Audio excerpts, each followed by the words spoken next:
बहुत सारी यंग लड़कियां, तो हम लेडीज़ बोल रहे हैं लेकिन एक्चुअली वो गर्ल्स ही बोलिए, क्योंकि 40 से पहले पहले का ये जो ग्रुप ऑफ फीमेल्स है, ये मिलकर अपने जैसी बाकी फीमेल्स जिनको सपोर्ट चाहिए या जिनको समर्था चाहिए, जिनको स्किल चाहिए, जिस भी फॉर्म में है सपोर्ट कर कर अपलिफ्ट करेंगे। तो इनका पर्पस ये है कि खुद भी उठो और औरों को भी उठाओ।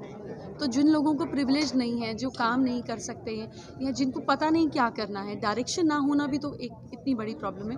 तो डिफरेंट स्किल्स के जरिए, डिफरेंट इन्वेस्टमेंट्स के ज़रिए औरतों की आमदनी बढ़ाई जाए और बच्चों की पढ़ाई पर ध्यान दिया जाए, ये इस ऑर्गेनाइजेशन का पर्पस है।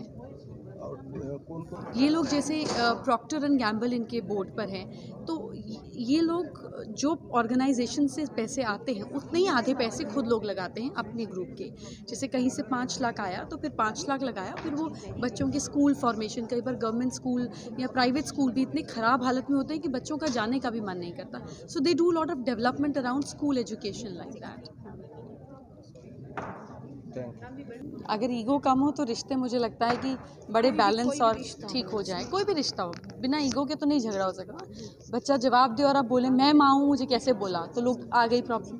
तो हमें समझना होगा कि गुस्सा या एंगर ये एक्सपेक्टेशंस की उल्टी है और सबको आती है, किसी को ज़्यादा किसी को कम। सो एकदम से अगर एंगर में हम डिसीजन ना लें, गुस्से में, और मन में वो ना रखें, 24 घंटे खुद को दे दें, तो एक्चुअली कोई चीज़ बिगड़े ही ना।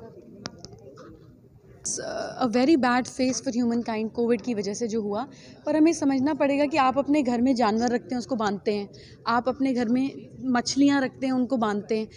इंसान ने हमेशा हर चीज़ को बांधा है, तो अब जब खुद घर में रहना पड़ा 2 साल, तो मेंटल प्रॉब्लम हो गई। तो यही तो ज़िंदगी भर देते आए हैं। So this is the point और the place where we have to understand कि फ्रीडम कितनी ज़रूरी है सबके लिए, सेंसिटिविटी कितनी ज़रूरी है, और अपने आप में खुश रहना कितना ज़रूरी है। हमारी ज़िंदगी इतनी एक्सटर्नल है कि हमें रियलाइजेशन ही नहीं था कि जब खुद के पास बैठते हैं तो घबराहट, लड़ाई झगड़ा, दिक्कत शुरू हो जाता है। जिस परिवार के लिए मेहनत करके पैसा जोड़ते हैं, फिर उसी से झगड़ते हैं जब बाहर नहीं जाते हैं। So this is a moment of awakening. हमें देखना होगा कि हम खुद किस दिशा में जा रहे हैं।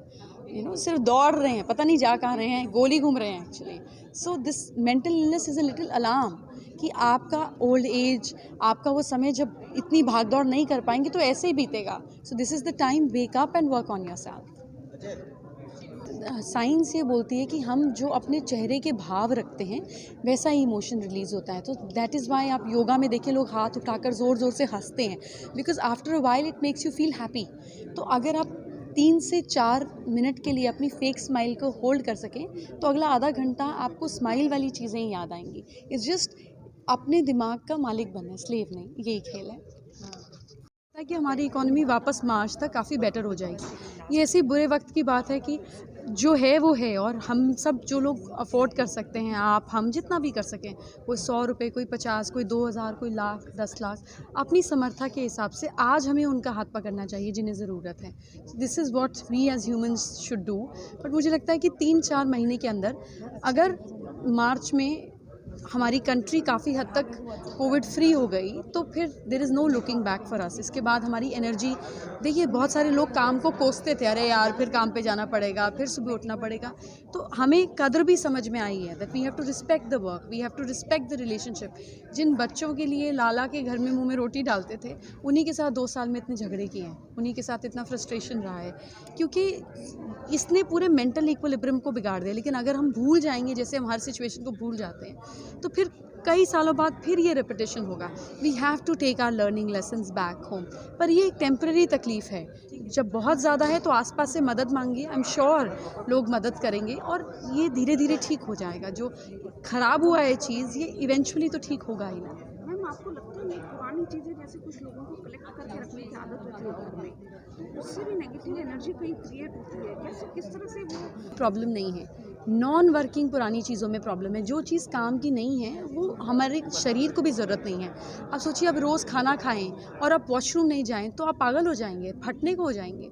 तो कुदरत ने taking and outgoing, incoming and outgoing का सिस्टम सेट रखा हुआ है, पर ऐसा हम पैसे और बाकी सामान के साथ नहीं रखते। मतलब उसमें तो बिल्कुल घराना टेप रिकॉर्डर है, रेडियो है, दादा के ज़माने का प्रिंटर, फैक्स मशीन है, सब संभाल के रखो।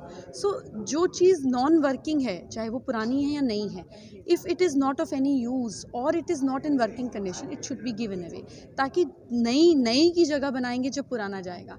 जब जिन घरों में बहुत ज़्यादा सामान पाइल्ड अप होता है, वहाँ स्पेस एलिमेंट कम हो जाता है, मेंटल प्रॉब्लम, डिप्रेशन, एंग्जाइटी बढ़ने लग जाती है। मैम आपने लाफिंग बुद्धा पर भी बहुत सारा कुछ इस तरह से स्पीच दिए। चाइनीज़ वर्जन ऑफ कुबेर है ना, जैसे हमारे यहाँ धन के देवता हैं, खुद अटैच नहीं है धन से लेकिन संभाले हुए हैं, ट्रेजरर हैं। ऐसे ही लाफिंग बुद्धा तो वॉज अ लिविंग सेंट, जो जहाँ जाते थे खूब हंसते थे, तो उसका एपिटोम बना लिया गया प्रतीकात्मक, कि हम जैसे दो बतखों को घर में लगाते हैं, ये प्रतीक है कि आप घर में प्रेम मोहब्बत का इमोशन डाल रहे हैं। ऐसे laughing Buddha is emotion of happiness but detachment. वो खुद फ़कीर थे, एक गाँव से दूसरे गाँव जाते थे, जाकर हंसते थे और लोग साथ में हंसते थे। इतना ज़्यादा कि जब उनकी डेथ भी हुई, तो जब उनको जलाया गया, ऐसे मोटा कोट पहने हुए थे, सर्दी का टाइम होगा, उनको जलाया तो बॉडी में जलने के साथ में उठे, तो लोग हंसने लग गए। तब से उनको एक सेंट का दर्जा दिया गया। तो मैं अपनाती हूँ उसी चीज़ को बोल पाऊँगी, the only thing that gives us happiness is जब हम बिना वजह किसी को देते हैं। क्या दें इससे फ़र्क नहीं पड़ता, एक कॉम्प्लीमेंट दे दीजिए, एक बिस्किट का पैकेट दे दीजिए, एक डॉग को रास्ते में 2 टुकड़ी रोटी डाल दीजिए, कौवे को अपना इतना सा खाना निकाल के डाल दीजिए। जब हम देते हैं बिना किसी रिटर्न की एक्सपेक्टेशन की, तो हम उस लेवल पर आ जाते हैं जिस लेवल पर भगवान है। ये नहीं कि आप भगवान बन जाते हैं, बट कुदरत ने हमें इसीलिए बनाया कि हम बिना किसी भाव के या रिटर्न के दे सकें।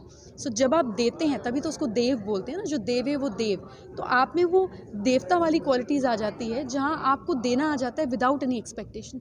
तो फिर कुदरत आप पे काम करने लगती है, खुशी के लिए, हैप्पीनेस के लिए, पीस के लिए। Done done done done done.